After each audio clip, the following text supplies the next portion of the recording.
कैलाश पर्वत एक अबूझ पहेली, एक ऐसा रहस्य जिसे आज तक नहीं सुलझाया जा सका। हम सभी जानते हैं कि कैलाश पर्वत पर आज तक कोई नहीं चढ़ सका, लेकिन ये पूरा सच नहीं है। एक तांत्रिक कैलाश पर्वत पर चढ़ने में सफल रहा है और वही तांत्रिक है पहला और आखिरी इंसान जिसे कैलाश पर्वत पर चढ़ने की आज्ञा मिली थी। दोस्तों, आज इस वीडियो में हम बात करेंगे तिब्बत के एक खूंखार तांत्रिक की, जिसने 80 लोगों की हत्या की, पूरे एक गांव को बर्बाद कर दिया, लेकिन इसके बावजूद वो कैलाश पर्वत जैसे पवित्र जगह पर चढ़ने में सक्षम रहा। पर कैसे? जब ये तांत्रिक कैलाश की चोटी पर पहुंचकर जब नीचे आया तो उसने कैलाश पर्वत के रहस्य के बारे में ऐसा क्या बताया कि आज भी लोग तिब्बत में उसे भगवान का रूप मानते हैं। और उसके जीवन में एक ऐसी घटना घटती है कि वो खूंखार तांत्रिक एक पूजनीय संत बन जाता है। ये कहानी है मिलारेपा की। आज हम रहस्यों से भरे मिलारेपा के जिंदगी के सच को बताएंगे कि कैसे मिलारेपा एक तांत्रिक बना, कैसे उसने 80 लोगों को मारा, फिर कैसे उसे पूजनीय संत का दर्जा मिला, उसने कैलाश पर्वत पे क्या देखा और कैसे आखिर में मिलारेपा की मौत हो गई।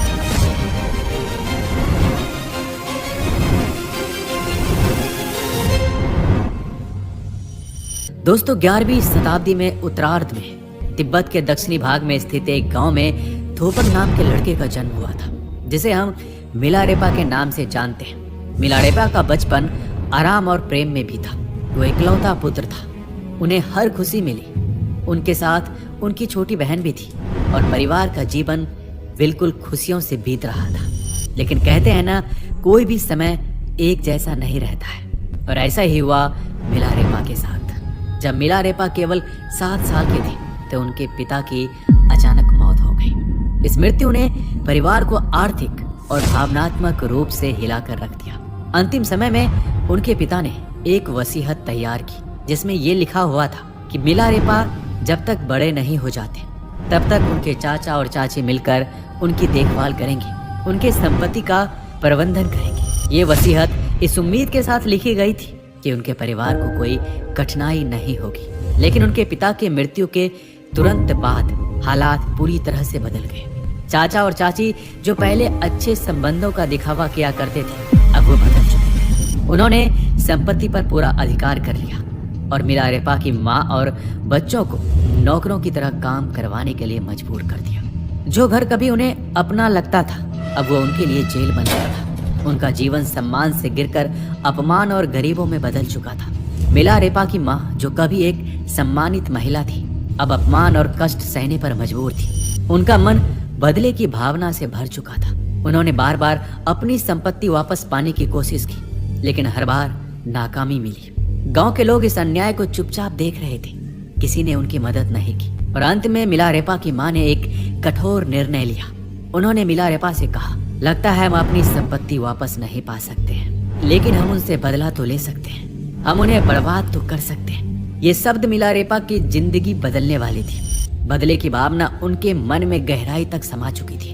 उनकी माँ की आज्ञा का पालन करते हुए मिलारेपा ने तांत्रिक विद्या सीखने का निर्णय लिया। वो इसी तलाश में एक गुरु से मिले। उनके आखिरी गुरु थे युंगटो, एक भयानक तांत्रिक जिनकी शक्तियां अद्वितीय मानी जाती थी। युंगटो के संरक्षण में मिलारेपा ने तांत्रिक विद्या की गहन शिक्षा ली। उनके जीवन का बस एक ही उद्देश्य था, बदला।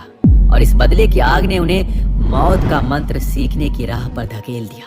दोस्तों, मौत का मंत्र वो मंत्र था जिसे सीखने के लिए मिलारेपा अपने दुश्मनों के बिना सामने आए मार सकते थे। उन्होंने प्राकृतिक शक्तियों को नियंत्रित करना भी सीख लिया, विशेषकर ओलावृष्टि का आवाहन करना। और इस विद्या का प्रयोग उन्होंने अपने चाचा और चाची के गांव में किया, जहां भारी ओलावृष्टि ने पूरे गांव के फसलों को तबाह कर दिया। गांव के लोग भयभीत थे। उन्हें समझ आ गया था कि ये आपदा कहां से आई है। मिलारेपा की ये पहली विजय थी, लेकिन वो अब रुकने वाले नहीं थे। इसके बाद वो दिन आया जब मिलारेपा ने बदले का सबसे भयानक रूप धारण किया।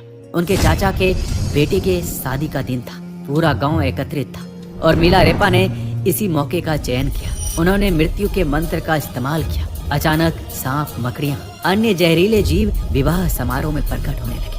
अफरा तफरी मच गई और घर की छत गिर गई। इसमें करीबन 80 लोग मारे गए। मिलारेपा का बदला पूरा हुआ। मिलारेपा की माँ को गर्व हुआ। उन्होंने गांव में घोषणा की कि उनका बेटा बदला ले चुका है। लेकिन मिलारेपा के मन में कुछ और ही चल रहा था।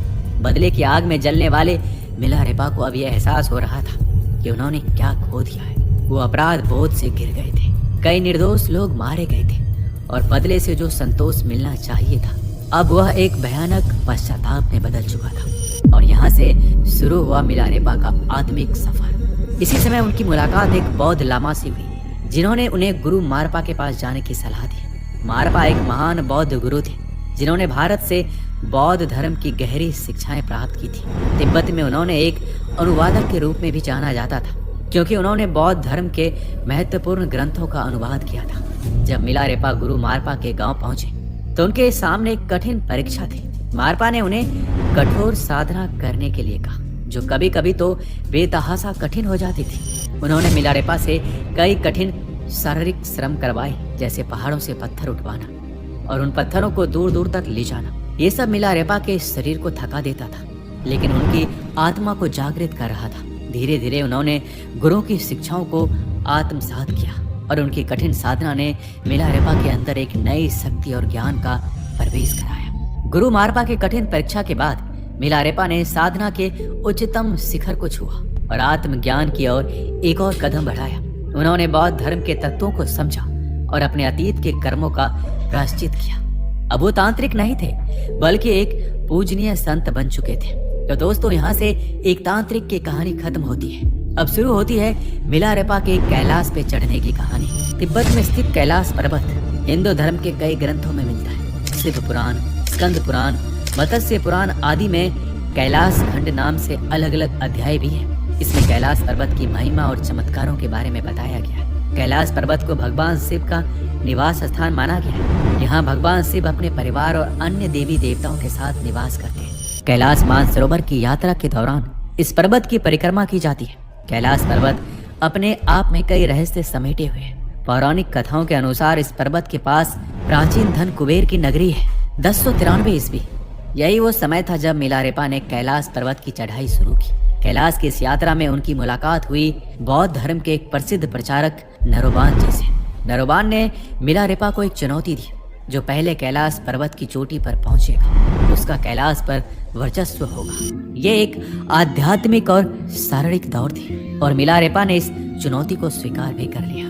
नरवान जी ने तेजी से चढ़ाई शुरू की, लगातार आगे बढ़ते रहे, लेकिन मिलारेपा थोड़ी देर ध्यान मुद्रा में बैठ गए। कुछ समय बाद नरोबान जी जब चोटी के पास पहुंचे तो सूरज की पहली किरणें उनके चेहरे पे पड़ी।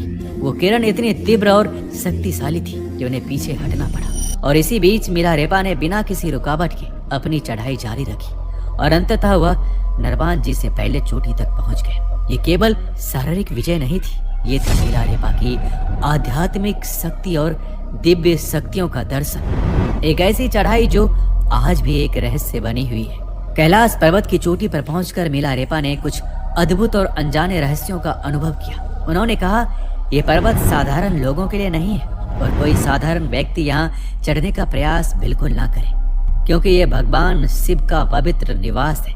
यहाँ चढ़ना उनके ध्यान में विघ्न डालने जैसा है। मिलारेपा के उपदेश ने ये संदेश दिया कि कैलाश पर्वत पर चढ़ाई केवल उन्हीं के लिए संभव है जिन्होंने अपनी आत्मा की गहराइयों में उच्च साधना प्राप्त की हो। ये भी कहा जाता है कि कैलाश पर्वत की तलहटी में एक दिन होता है 1 माह के बराबर। इसका मतलब ये है कि 1 माह 2.5 साल का होगा। दरअसल वहाँ दिन और रात तो सामान्य तरीके से व्यतीत होते हैं, लेकिन कुछ इस तरह की तरंगे हैं कि यदि व्यक्ति वहाँ 1 दिन रहे तो उसके शरीर का तेजी से क्षरण होता है। अर्थात 1 माह में जितना क्षरण होगा उतना एक ही दिन में हो जाएगा। इसे इस तरह से समझें कि सामान्य दिनों की तरह हमारे नाखूनों को हम 1 माह में 4 बार काटते हैं, तो हमें वहाँ 1 दिन में 4 बार काटने होंगे। विज्ञान की भाषा में तेजी से शरीर के क्षरण की प्रक्रिया को फास्ट एजिंग कहते हैं। फास्ट एजिंग अर्थात तेज आयु वृद्धि। दोस्तों, कैलाश पर्वत की चढ़ाई के बाद मिलारेपा ने अपनी साधनाएं और ध्यान के माध्यम से आत्मज्ञान की ऊंचाइयों को छू लिया। उन्होंने अपने शिष्यों को ध्यान और तपस्या की गढ़ विद्या सिखाई ताकि वो भी आत्मज्ञान की राह पर जा सके।